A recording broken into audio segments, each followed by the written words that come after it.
नमस्कार दोस्तों। तो आप लोग जैसा वीडियो का थंबनेल देख करके पता कर ही चुके होंगे कि आज हम लोग किस टॉपिक के बारे में बात करने वाले हैं। तो जी हाँ, एसएससी सीएचएसएल आखिर होता क्या है। तो आज के इस पूरे वीडियो में हम लोग इसी के बारे में बात करेंगे। एसएससी सीएचएसएल है क्या, क्या इसमें क्वालिफिकेशन है, क्या रिक्वायरमेंट मांगती है, सब कुछ इस पूरे 10 पॉइंट को आप यहाँ देख सकते हैं। इस पूरे 10 पॉइंट को हम लोग बात करेंगे। जैसे अगर देखा जाए तो एसएससी सीएचएसएल है क्या, क्या इसमें एजुकेशन की ज़रूरत है, क्या आपका परसेंटेज होना चाहिए एजुकेशन अगर आपका है, क्या एज लिमिट होना चाहिए, फॉर्म को कैसे फिल करेंगे, क्या आपका फ़ी लगेगा, कौन कौन सा आपको इसमें वैकेंसीज़ है, कौन कौन सा पोस्ट आपके लिए है, कैसे इसका सिलेक्शन होता है, और क्या एग्ज़ाम का पैटर्न है, क्या सिलेबस है, और आपको क्वालिफाई होने के लिए कितना मार्क्स आपको लाना है, या फिर उसके बाद आपको कितनी सैलरी मिलने वाली है। इस पूरे वीडियो में हम लोग इस पूरे टॉपिक 10 टॉपिक के बारे में बात करने वाले हैं। तो जिन किसी को भी एसएससी सीएचएसएल के बारे में जानकारी चाहिए तो आप हमारे वीडियो के साथ लास्ट तक बने रहें। और अभी तक आपने अगर हमारे चैनल को सब्सक्राइब नहीं किया है तो जल्दी से आप हमारे चैनल को सब्सक्राइब कर लें, जिससे आपको कोई भी नोटिफिकेशन सबसे पहले मिल सके। तो अब यहाँ हम लोग बात कर लेते हैं एसएससी सीएचएसएल है क्या। तो वैसे सीएचएसएल का फुल फॉर्म जैसा कि आप सभी जानते हैं कि combined higher secondary level examination होता है। ठीक है, तो ये एसएससी जो कि एक कर्मचारी चयन बोर्ड है जो हर साल ये एग्ज़ाम कंडक्ट करवाती है सीएचएसएल का। सीएचएसएल एक कम्पिटिटिव एग्जामिनेशन है जिसे एसएससी हर साल आयोजित करती है, जिसमें कोई भी इस फॉर्म को अप्लाई कर सकते हैं तथा इस पोस्ट को आप ज्वाइन कर सकते हैं।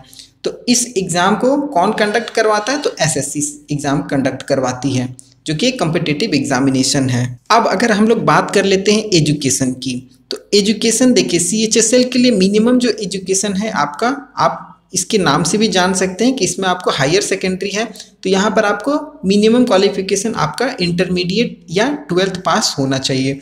अब आप 12th पास किसी भी बोर्ड से हो, चाहे वो सीबीएसई हो, आईसीएसई हो, स्टेट बोर्ड हो, या अगर स्ट्रीम की बात करें तो आप साइंस हो, कॉमर्स हो, आर्ट्स हो, आप किसी भी सब्जेक्ट से अगर आप इंटरमीडिएट पास आउट हैं तो आप इस फॉर्म को आसानी से भर सकते हैं। तो ये हो गई एजुकेशन की बात। अब उसके बाद हम लोग बात कर लेते हैं परसेंटेज। तो एसएससी सीएचएसएल के लिए कोई भी मिनिमम परसेंटेज या क्राइटेरिया कुछ ऐसा नहीं रखा गया है। इसमें कोई भी आप 12th पास, इंटरमीडिएट पास कैंडिडेट इस फॉर्म को अप्लाई कर सकते हैं। उनका पास होना ही बस इसमें मिनिमम रिक्वायरमेंट रखा गया है, कोई भी परसेंटेज रिक्वायरमेंट नहीं रखा गया है। अब उसके बाद अगर हम लोग बात कर लें एज लिमिट, तो एज लिमिट आप यहाँ से देख सकते हैं। एज लिमिट जो है वो आपको कैटेगरीज वाइज देखने को मिल सकती है। तो जैसे अगर बात कर ले जनरल, तो जनरल में जो भी अनरिजर्व कैंडिडेट हैं जिनका मिनिमम एज आपको 18 साल और मैक्सिमम 27 साल रखा गया। तो अगर एज की बात करें तो यहाँ एज जो है वो आपका 18 से 27, चाहे वो मेल हो चाहे फीमेल हो, सभी के लिए सेम एज ग्रुप रखा गया है। तो मैक्सिमम आपका 27 साल उम्र होना चाहिए। और अगर कैटेगरीज वाइज यहाँ बात करें हम लोग, तो SC ST जो भी कैंडिडेट आते हैं उनको एज में 5 साल की छूट दी जा रही है। अगर OBC कैंडिडेट की बात करें तो उन्हें यहाँ पर 3 साल की एज रिलैक्सेशन दिया जा रहा है। और अगर विकलांग OBC कैंडिडेट की बात करें तो उनके लिए यहाँ पर 13 साल का छूट दिया जा रहा है। और अगर जनरल में विकलांग कैंडिडेट की बात करें तो यहाँ पर उन्हें 10 साल की छूट आयु सीमा में दी जा रही है। तो as per your reservation category यहाँ पर आप पूरा देख सकते हैं कि आपको कैटेगरीज वाइज कितने कितने एज रिलैक्सेशन दिया जा रहा है। अब अगर हम लोग बात कर लेते हैं फॉर्म फिलअप या एग्जामिनेशन फ़ी आपका क्या रहने वाला है, तो फॉर्म फिलअप जो है वो आपको एसएससी कंडक्ट करवाती है इस पूरे एग्ज़ाम को। तो आप एसएससी की ऑफिशियल वेबसाइट ssc.nic.in पर भी जा करके इसके ऑफिशियल वेबसाइट पे वहाँ से आप ऑनलाइन के माध्यम से इस फॉर्म को भर सकते हैं। ऑफलाइन यहाँ पर कोई फॉर्म नहीं रखा गया जाता है एसएससी में, आपको जो भी फॉर्म है वो ऑनलाइन के माध्यम से ही फिल करना होता है। उसके बाद अगर हम लोग बात कर लें आपका क्या चार्जेस वगैरह रहने वाला है फॉर्म फिलअप का, तो यहाँ पर अगर आप ध्यान देंगे तो जनरल और OBC जो भी कैंडिडेट है उनके लिए फॉर्म 100 रुपये रखा गया है। फीमेल की बात करें तो फीमेल के लिए यहाँ पर जो एग्जामिनेशन फ़ी है वो कुछ भी नहीं रखा गया है, नील रखा गया है, 0 रुपये। और अगर ST SC की बात कर लें तो यहाँ पर उनके लिए भी एग्जामिनेशन फ़ी 0 रुपये रखा गया है। तो ये आपका एग्जामिनेशन फ़ी की बात हो गया। अब उसके बाद अगर हम लोग बात करें पोस्ट की, तो आपको एसएससी सीएचएसएल में कौन कौन सा पोस्ट मिलने वाला है, कौन कौन सा पद आपके लिए एसएससी सीएचएसएल प्रोवाइड करवाती है। तो यहाँ पर अगर पद की बात करें, पोस्ट की बात करें, तो यहाँ पर आप देख सकते हैं लोअर डिविजनल क्लर्क, जी हाँ, जिसे हम लोग एलडीसी के नाम से भी जानते हैं, या जूनियर सेक्रेटरीट जिसे हम लोग बोलते हैं जीएसए। उसके बाद अगर हम लोग बात कर लें तो पोस्टल असिस्टेंट या सॉर्टिंग असिस्टेंट, जिसे हम लोग पीए या एसए के नाम से भी जानते हैं। उसके बाद अगर हम लोग बात कर लें तो डाटा एंट्री ऑपरेटर डीईओ, ये इस तरीके का आपको वेरियस पोस्ट जो कि आपको मिनिस्ट्रीज के अंदर गवर्नमेंट ऑफ इंडिया के अंतर्गत वेरियस पोस्ट आपको मिलता है सीएचएसएल के थ्रू। तो आप भारत सरकार के अंतर्गत बहुत अच्छे पोस्ट पे जा सकते हैं, जिसमें आपको काफ़ी ज़्यादा पद और रुतबा दोनों मिलने वाला है। अब हम लोग बात कर लेते हैं सिलेक्शन प्रोसेस। तो उसके लिए आपका सिलेक्शन प्रोसेस क्या रहने वाला है, एसएससी सीएचएसएल के लिए सिलेक्शन प्रोसेस क्या रहने वाला है। तो अगर हम लोग सिलेक्शन प्रोसेस की बात करें, चयन प्रक्रिया, तो यहाँ पर आपको जो सिलेक्शन है वो 3 स्टेजेस में होता है। 3 प्रक्रिया होती है सिलेक्शन का। 3 स्टेजेस को आप अगर क्वालिफाई कर लेते हैं तो आपका सिलेक्शन सीएचएसएल में हो जाता है। तो अगर हम लोग बात कर ले 3 स्टेजेस कौन कौन सा होता है, तो एक होता है कंप्यूटर बेस्ड एग्जामिनेशन, जिसे हम लोग टायर 1 के भी नाम से जानते हैं। तो ये आपका एक कंप्यूटर बेस्ड एग्जामिनेशन हो गया। उसके बाद सेकंड होता है डिस्क्रिप्टिव पेपर, जो कि टायर 2 के नाम से भी जाना जाता है। और अगर थर्ड पेपर की बात करें तो वो आपका स्किल टेस्ट या टाइपिंग टेस्ट होता है।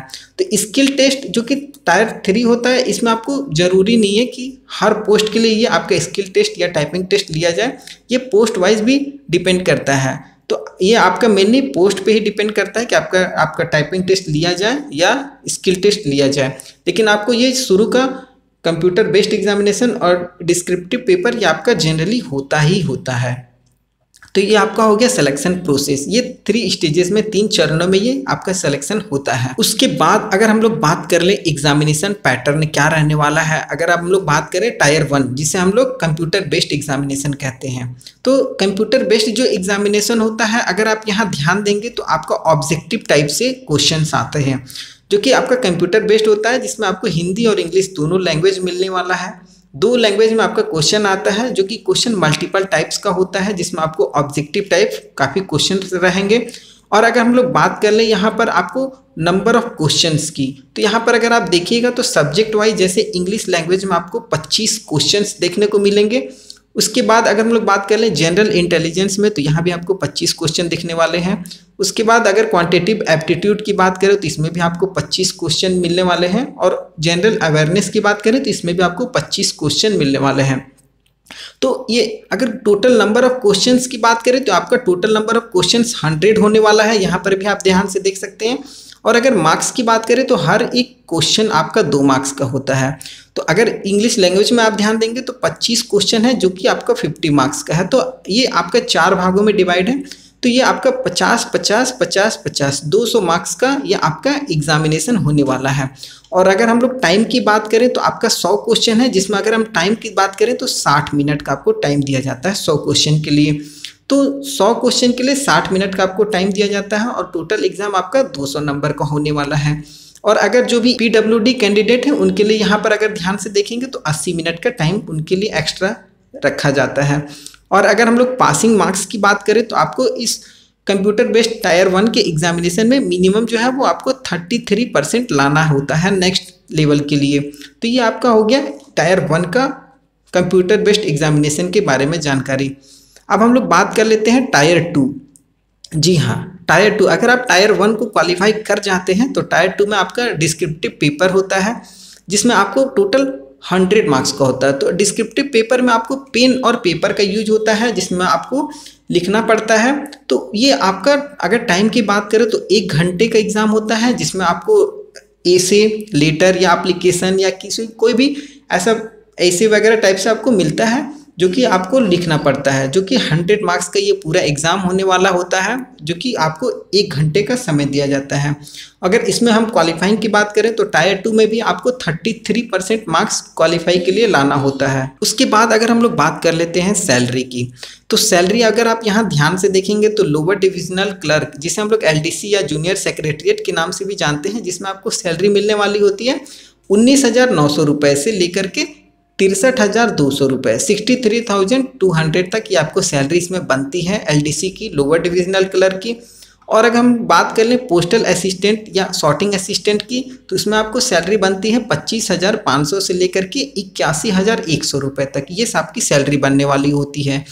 और अगर डाटा एंट्री ऑपरेटर की बात कर लें, जिसे हम लोग शॉर्ट फॉर्म में डीईओ के नाम से भी जानते हैं, जिसमें आपको सैलरी 25,500 से लेकर के 81,100 रुपये तक पूरी सैलरी बनने वाली होती है। तो ये आपका शुरू से मैंने पूरा ये प्रोसेस बता दिया।